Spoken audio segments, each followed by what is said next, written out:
Bonjour tout le monde, on se retrouve aujourd'hui pour la vidéo des favoris du mois de novembre. Je vais vous faire un point sur les meilleurs produits du mois, les produits que j'ai préféré utiliser et je vous parlerai ensuite de mes flops, de mes déceptions. Alors on n'est pas sur des gros flops, mais quand j'ai testé ces produits, je suis restée un petit peu sur ma faim. J'étais là, oui c'est bien mais bof. Je vous en parlerai après, je vais commencer par le positif et par ma plus belle découverte de ces derniers mois et une de mes plus belles découvertes de l'année. Je voulais vous reparler du nouveau primer de chez Lancôme. C'est le Priming Sérum base de maquillage lissante et hydratante qui se présente dans un très beau packaging. Je vous l'ai montré plusieurs fois en action sur ma peau. J'ai fait des avant-après pour que vous puissiez voir la différence. Elle va merveilleusement bien flouter et lisser ma peau. Elle a une texture hyper agréable à utiliser, ça n'est pas du tout gras, mais en même temps ça a un petit côté hydratant qui va apporter une texture toute douce à la peau, mais douce pas veloutée, douce hydratée, mais pas trop non plus, sachant que j'ai la peau mixte et du coup c'est, je trouve, l'équilibre idéal entre le côté hydratation et le côté un petit peu matifiant finalement. Quand je l'applique sur mon visage, le côté brillant des soins que j'ai appliqués avant est vraiment atténué par cette base là et ça fait de ma peau une surface toute douce, toute lisse et toute floutée et toute parfaite pour venir accueillir le maquillage. Ça tient super bien par-dessus. Aujourd'hui, je porte le fond de teint Lancôme. C'est le teint Idol Ultra Wear Care & Glow de Lancôme. Alors le combo des deux, c'est absolument génial. Je n'ai absolument pas d'effet de matière sur la peau. C'est tout lissé, c'est tout flouté. J'ai un petit peu un teint genre photoshopé, vous voyez, au niveau du rendu sur la peau. Et ça contrôle bien mes brillances malgré ce côté hydratant. Je ne brille pas plus que ça avec. Vous avez été nombreuses à craquer, nombreuses à me faire un retour sur cette base et pour l'instant je n'ai que des retours positifs. J'ai l'impression que je ne suis pas la seule à être bluffée par le rendu de cette base sur ma peau, par son efficacité, par sa texture. Bref, pardon, je ne voulais pas te faire tant de mal.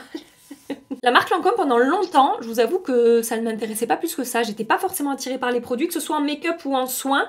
J'étais pas hyper attirée par cette marque. Et en fait, ouais, ces derniers mois, que ce soit au niveau du make-up ou du soin, parce que j'ai intégré dans ma routine un sérum, leur dernier sérum Rénergie, là je vous en ai parlé dans des favoris, dans des vidéos produits terminés, etc.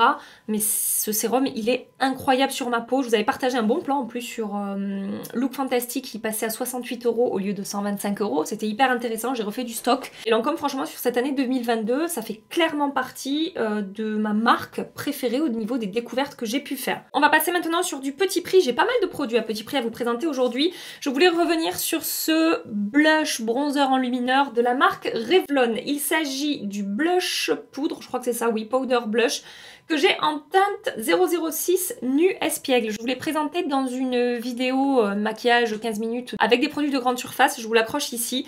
Et ce truc est cassé maintenant. Alors là, c'est pas ma faute, hein. Là, vraiment, je l'ai juste ouvert et le truc s'est déboîté. Est-ce que j'y suis pour quelque chose?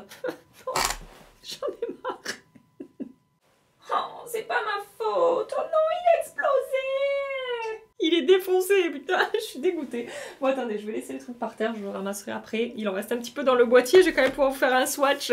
Oh là là, j'en ai marre, vous allez encore vous foutre de moi et me dire que je suis une catastrophe. Mais non, je vous jure que le truc, il s'est déboîté. Il est même pas cassé. Ça s'est déboîté. En fait, ça s'est déboîté, c'est le packaging. Ouais, ok, ça s'est... Regardez comme ça. Regardez. C'est pas ma faute. Regardez comme ça se déboîte facilement. Voilà. Voilà, qu'est-ce que vous voulez que je fasse avec ça? Je l'ai ouvert, il s'est déboîté, voilà. Je repense à la dernière vidéo que je vous ai filmée, la vidéo FAQ, dans laquelle j'ai eu la question « Comment tu fais pour tout casser dans tes vidéos? Est-ce qu'on peut avoir un tuto s'il te plaît ?» Bon ben voilà, hein, ça vient juste confirmer le fait que je passe mon temps à tout péter en vidéo. J'en ai marre. Bon bref, ce produit de chez Revlon, qui est en morceaux, est magnifique sur la peau. Je vous conseille d'aller voir la vidéo dans laquelle j'ai appliqué ce produit. Ça va réchauffer, réveiller, illuminer le teint. On est vraiment sur ce genre de produit un petit peu multifonction. Vous pouvez être sûr que je termine de filmer cette vidéo et je le recommande hein, parce que j'adore ce produit et je ferai attention en ouvrant le packaging. Donc regardez, on est sur une teinte un petit peu pêche marronné, il y a un tout petit sous-ton rose, peut-être très légèrement, ce qui fait que ça fait aussi office de blush et de bronzer. Et on a un effet satiné lumineux sans paillettes qui apporte cet effet un petit peu produit crème sur la peau. peau hydratée en fait, comme je vous dis à chaque fois. Et c'est fin et ça se fond super bien. Alors la texture est un petit peu poudreuse quand on la prélève avec le pinceau, mais une fois travaillé, appliqué sur la peau, c'est pas du tout épais et cet effet poudreux disparaît complètement pour laisser une texture toute fine, complètement fondue sur la peau et un très très joli rendu. Ça tient très bien. Enfin vraiment, c'est un produit sublime. Toujours dans cette vidéo de grande surface, produit petit prix, je vous avais présenté ce blush de chez L'Oréal qui va avoir un petit peu les mêmes caractéristiques que le produit Revlon, pas au niveau de la teinte mais au niveau de la texture et du rendu. Il s'agit du blush Le Blush, tout simplement en teinte 145 bois de rose. Cette fois-ci on est vraiment sur une teinte de blush, je vais vous faire le swatch. Mais on a ce rendu lumineux. Comme vous pouvez le voir, je vous l'ai mis ici, donc ça dégage quasiment autant de lumière que le produit Revlon. En fait, c'est assez similaire, ça a vraiment cet effet satiné et peau hydratée encore une fois. C'est très très fin au niveau de la texture, facile à travailler, la pigmentation est bonne, je vous conseille d'avoir la main légère et d'y aller petit à petit. Cette teinte est super belle, c'est à la fois un petit peu frais mais en même temps hyper facile à porter, ça peut aller avec toutes sortes de maquillages. Et excellent blush de L'Oréal. Je vais aller voir sur Amazon si je trouve d'autres teintes de cette gamme-là, voir si je peux tester, je vous l'avais dit, je ne l'ai pas encore fait, il faut que je m'en occupe. Et j'en profiterai aussi pour commander peut-être une ou deux teintes de plus pour voir si on a le même effet satiné, le même rendu et tout. Ça peut être vraiment sympa d'avoir différentes teintes dans ces gammes là parce qu'elles sont vraiment super. Toujours de chez L'Oréal, je voulais revenir sur ce liner là. Alors il me semble que ça a changé de packaging. Là on est sur la gamme Infaillible Grip. Et il me semble que c'est passé sur une... Enfin, c'est le même produit, la même teinte, c'est juste qu'ils l'ont passé dans une autre gamme de produits. Ce liner-là, pourquoi est-ce que je l'aime? Parce qu'en fait, il a une teinte qui est vraiment super. C'est la teinte Émeraude, et en fait, c'est une teinte, vous savez, bleu-vert à la mode, là, c'est cette jolie teinte un peu vert, je sais pas comment décrire ça, vert canard, bleu-vert canard. Attendez, je vous fais un swatch pour que vous puissiez mieux comprendre de quoi je parle, parce que pour décrire les couleurs, vous savez que je suis un génie. Donc la teinte, ça donne ça. C'est un liner d'excellente qualité qui va bien tenir, il a une bonne pigmentation, il est facile à appliquer, on a tout de suite un trait uniforme, on n'a pas besoin de venir remplir plusieurs fois pour que voilà, le trait soit joliment tracé. C'est un liner que j'aime beaucoup utiliser quand j'ai pas forcément le temps de me maquiller, ou même avec des make-up chargés. Mais moi, la manière dont j'aime l'utiliser, c'est justement avec des make-up très très simple. Quand j'ai pas trop le temps, je viens faire un trait de liner avec ça et tout de suite je trouve que ça rajoute un truc en plus au maquillage, une petite touche de couleur hyper facile à porter parce qu'on n'est pas sur quelque chose de vif, de fluo, de néon ou quoi que ce soit. Si vous voulez le voir en action, si vous voulez voir le rendu sur mes yeux, allez voir la vidéo de make-up de grande surface et vous verrez peut-être ce que je veux dire au niveau de ce petit twist de couleur comme ça, très discret mais qui fait un petit peu la différence. On va rester sur du petit prix, pas mal de produits petit prix hein, ce mois-ci, je vous ai dit. Donc je voulais vous reparler de la palette neutrale de Beauty Bay. C'est la 16 Color Palette. Alors j'ai aussi la 42, à voir ce que vous préférez. Donc les fards de la 16, on va les retrouver dans la 42, mais moi c'est surtout la 16 que je préfère. Le format la 42, on a des fards de super qualité, enfin vraiment si ce format-là vous va, foncez. Mais moi je trouve ça un petit peu gros et je préfère avoir une palette plus facile à trimballer, à emporter, à ranger, etc. Donc cette palette, je vous ai dit que c'était pour moi un excellent dupe de la Glam Palette de Natasha Denona et je vous confirme ça à 100% encore aujourd'hui. C'est une palette avec un rapport qualité-prix incroyable comme la plupart des palettes de chez Beauty Bay. Je vais vous swatcher quelques lumineux pour que vous puissiez vous rendre compte de son rendu, de l'effet métallisé, du fondant des fards, regardez ça. La pigmentation, l'opacité, la lumière qui se dégage de ce fard, c'est vraiment super beau. Je me suis maquillée aujourd'hui avec cette palette là. Regardez la pigmentation quoi. Et j'ai pas passé 2 heures à frotter le fard.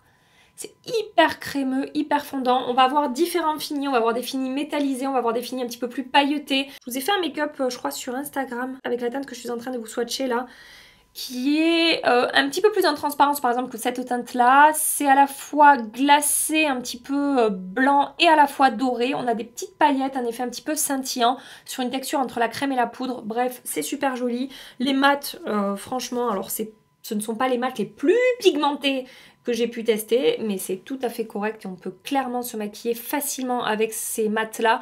Ils sont faciles à travailler, faciles à estomper, ils tiennent bien. Rapport qualité-prix de cette palette qui coûte je crois 12 ou 13 euros, c'est très bon chez Beauty Bay. Et donc la grande palette, je vous la montre vite fait. Le truc en plus avec la grande palette, au-delà du nombre de teintes, ça va être la déclinaison surtout des fards plutôt roses qu'on va retrouver je trouve ici. Ces palettes Beauty Bay, moi je suis bluffé. Je voulais vous reparler du nouveau blush de Fenty Beauty. Il s'agit du Double Cheeked Up et c'est un blush duo. En fait, on va avoir deux teintes à l'intérieur de ce blush. Alors, c'est un mystère parce que ce blush a une qualité excellente. On va retrouver exactement la même qualité que sur les blushs Fenty dans les, vous savez, les premiers qu'elle a sortis là, les Freestyle Cheeks Out, quelque chose comme ça, que j'adore, qui font partie des meilleurs blushs crème que j'ai pu tester. Ce blush est magnifique sur la peau, on peut mélanger les teintes ou les appliquer séparément. La texture est super fine, super réussie, hyper facile à travailler. C'est le genre de texture que je peux même appliquer par-dessus un teint poudré. Si je veux faire une petite retouche ou quoi, ça se passe super bien. Ça apporte un petit peu de glow, un petit peu d'éclat, mais c'est pas trop lumineux non plus. Ça a vraiment un rendu très naturel au niveau de la lumière. On est sur des teintes un petit peu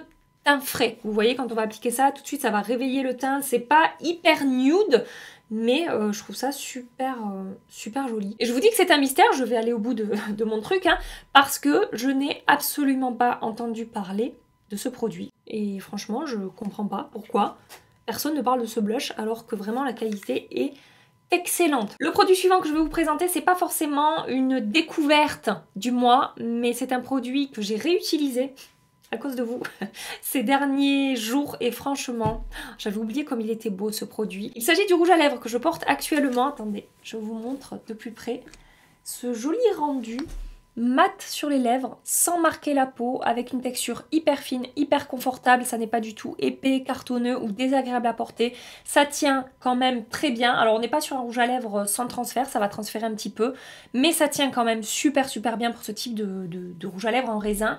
Et ouais, la texture est quand même particulièrement réussie sur ce rouge à lèvres là. Je vais arrêter de faire durer le suspense Milan. C'est un rouge à lèvres de la marque Valentino Beauty. Alors j'ai testé quand même pas mal de produits de la marque. Pour moi, il y a deux produits qui ressortent. Les rouges à lèvres et les blushs. Les blushs Valentino Beauty. Pour moi, on est sur la même qualité que les Divine Blush de Pat McGrath que j'aime tant. Au niveau de la texture, du rendu sur la peau et tout. Mais bon, c'est pas le blush que je vais vous présenter aujourd'hui, je l'ai pas forcément ressorti, c'est le rouge à lèvres que j'ai ressorti. Alors comment il s'appelle ce rouge à lèvres? C'est le Rosso Valentino Matte Lipstick.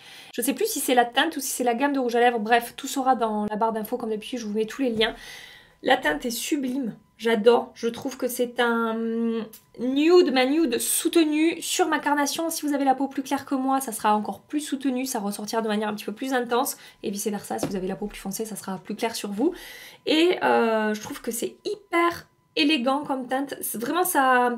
Comment dire, j'ai les lèvres teintées, c'est pas un rouge à lèvres complètement nude, mais je trouve ça hyper facile à porter. En fait, tout est réussi avec ce produit, la teinte que j'aime d'amour, et la qualité, la texture, la tenue, le rendu sur les lèvres, le fait que même si j'ai les lèvres un petit peu sèches en ce moment, ça va pas trop marquer mes lèvres, ça a même tendance à apporter un effet un petit peu, presque un petit peu flouté, velouté, je sais pas si vous voyez ce que je veux dire. Je monte à Paris la semaine prochaine et ça me donne envie de retourner faire un tour sur le stand de Valentino Beauty qui se trouve aux Galeries Haussmann, si je dis pas de bêtises, et de remettre la main peut-être sur un blush supplémentaire et sur un rouge à lèvres supplémentaire. En fait, on en a parlé avec vous sur Instagram, il y a eu des super promos sur le site Valentino Beauty et vous m'avez demandé ce que je vous recommandais, je vous ai dit blush et rouge à lèvres. Du coup, vous m'avez donné envie de ressortir ce produit et le blush, je pense que je vous le remontrerai en action à un moment ou un autre sur une story ou dans une vidéo YouTube, on verra bien. Donc ça, c'était les favoris make-up, mais j'ai deux favoris hors make-up à vous présenter. Je vous ai dit dans ma dernière vidéo FAQ que je voulais peut-être de temps en temps rajouter un petit peu d'autres choses à mes vidéos make-up. Ne vous inquiétez pas, on reste principalement sur du maquillage, mais j'ai beaucoup de demandes par rapport à ma déco. Quand je vous montre un petit peu mon chez moi, vous arrêtez pas de me dire que vous adorez ma déco. Et par rapport à mes fringues, donc j'ai un truc déco et un truc fringue à vous présenter aujourd'hui. Le truc déco, c'est une lampe que j'ai achetée récemment et je suis tombée amoureuse de cette lampe. Je ne sais pas si je vais pouvoir vous la montrer en entier dans le cadre de la vidéo. C'est une lampe de la marque Cartel que j'ai commandée sur Amazon. Alors il y a différentes couleurs dans cette lampe là. Moi j'ai pris la couleur que je trouvais le plus assortie à chez moi. Je vais vous insérer une photo ici pour que vous puissiez voir ce que ça donne un petit peu dans mon salon par rapport à ma déco. Et franchement elle est magnifique. C'est vraiment un objet qui habille complètement mon meuble et mon mur. Parce qu'en fait j'ai pas de télé chez moi, j'ai un rétroprojecteur. Donc il faut que je laisse un mur quand même vide pour que je puisse projeter mon rétroprojecteur. Et je voulais quelque chose qui habille quand même le mur, que je peux enlever et remettre facilement quand je veux mettre un film ou un truc comme ça. Et cette lampe est parfaite pour ça quand elle est posée sur mon meuble, mais je sais pas, c'est merveilleux dans mon salon, c'est vraiment super beau. Je l'ai branchée pour que vous puissiez voir la lumière qu'elle va dégager. Regardez comme c'est beau, mais je l'adore. Franchement, je la trouve trop belle. Alors c'est pas une lampe qui va vraiment éclairer fort un salon, hein, c'est une lampe décorative. Mais sur le mur, ça fait des petits... Bon, vous verrez rien avec mes éclairages studio, rien du tout. Mais voilà, ça reflète un petit peu les ombres des motifs qu'on va retrouver comme ça autour de la lampe.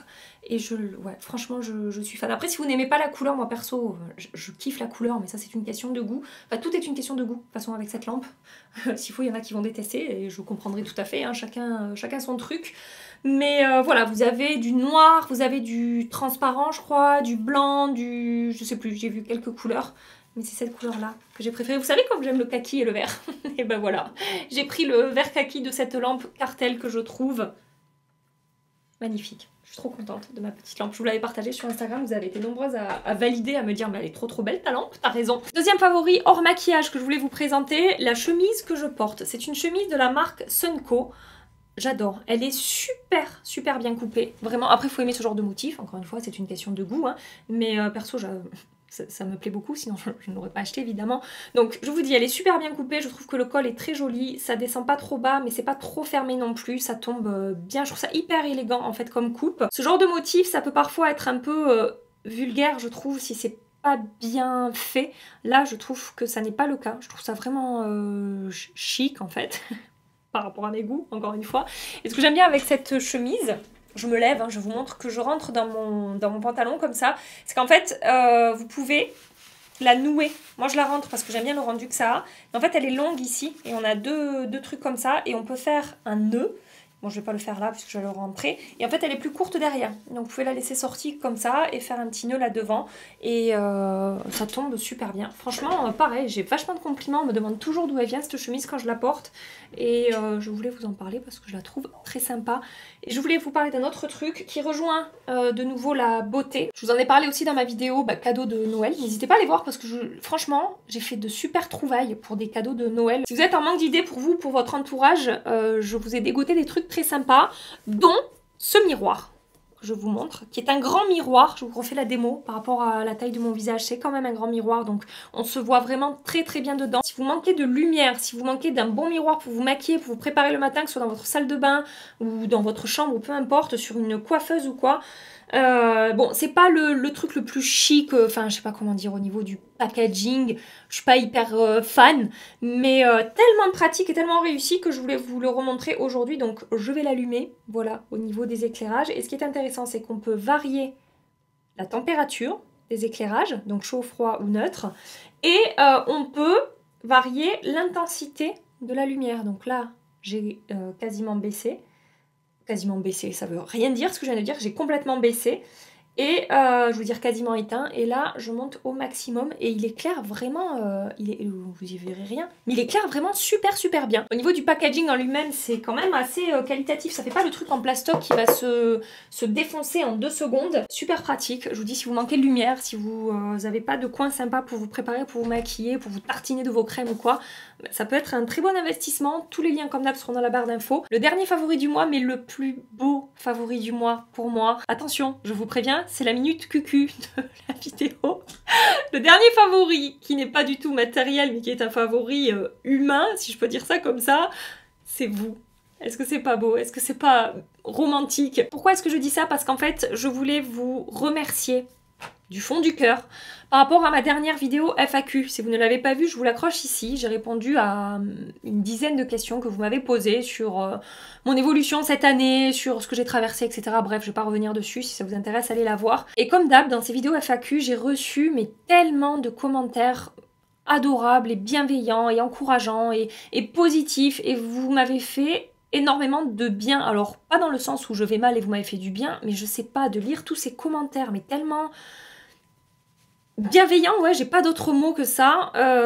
Ça m'a énormément touchée. J'ai lu tous les commentaires sur cette vidéo, j'ai essayé de répondre à un maximum de commentaires, j'ai pas répondu à tout encore, en plus il y en a qui continuent à rentrer tous les jours là, parce qu'elle est beaucoup regardée cette vidéo. Ça m'a fait plaisir de me rendre compte que ce que j'ai l'impression de partager avec vous, au travers mes vidéos make-up, ou pas que, ou sur Instagram, ou peu importe, en fait, on est sur la même longueur d'onde par rapport à ça. Je sais pas si c'est très clair ce que je suis en train de dire, mais en tout cas, J'ai senti un espèce de je sais pas comment dire, c'est une catastrophe, j'arrive pas à trouver mes mots. Je me suis sentie soudée à vous et liée à vous et sur la même longueur d'onde que vous, et ça m'a fait du bien vraiment de lire ces commentaires dans lesquels je me dis que j'ai vraiment une communauté qui me correspond, et je sais pas, je me dis on est vraiment fait pour bien s'entendre, vous et moi.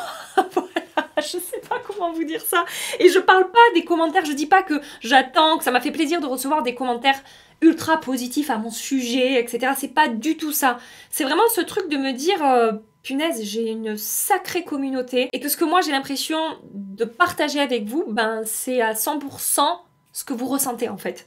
Et ça, c'est trop cool. Parce que des fois, je sais pas, des fois, je me dis, bah, derrière vos écrans, peut-être ça peut être un peu différent. Peut-être qu'on peut moins percevoir ce que moi, j'ai envie de partager et d'échanger et de vivre avec vous, en fait, voilà, sur YouTube ou autre. Et en fait, en lisant vos commentaires, ça m'a rassurée et ça m'a réconfortée dans le fait que, ouais, on s'entend super bien, vous et moi. C'est un bon match. Je sais pas si c'est clair ce que je veux dire, mais en tout cas, c'était trop cool de vous lire. Ça m'a fait super plaisir. Je voulais vous remercier parce que des fois, vous pouvez penser qu'un petit commentaire comme ça va tomber dans l'espace internet et que personne va le voir et que ça va servir à rien. Et en fait, pas du tout. Je lis tous mes commentaires, sachez-le. Je peux pas répondre à tout, je vous l'ai déjà dit. Mais voilà, quand vous prenez le temps de laisser un petit mot, que ce soit pour partager un avis sur du make-up ou pour partager n'importe quoi d'autre, en fait, tant que c'est fait dans la bienveillance et dans la bonne humeur, évidemment, hein, sinon ça dégage. Et ben sachez que c'est très apprécié, que ça fait du bien, que c'est encourageant et que c'est motivant, et que voilà, et que si jamais vous hésitez à le faire, ben faites-le. Que ce soit ici ou ailleurs, hein. Je parle pas forcément que de moi, je parle par rapport aux créateurs de contenu que vous suivez, que vous aimez, ou même, je sais pas, des gens dans votre vie, des proches, des amis, des connaissances, etc.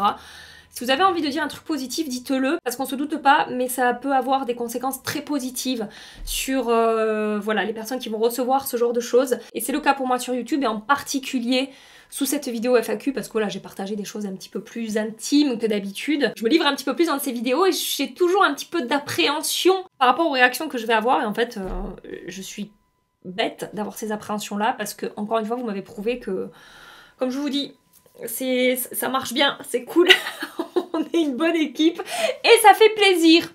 Voilà, je passe maintenant au flop du mois. J'ai 4 produits à vous présenter. Je voulais tout d'abord vous reparler du produit Maybelline Instant Anti-Âge Perfector 4 en 1 Glow Makeup. Ce produit, quand il est sorti, en particulier aux États-Unis, il a eu énormément de succès. Je l'attendais avec impatience et en fait, moi, quand j'ai testé, j'ai été un petit peu déçue. Pourquoi ?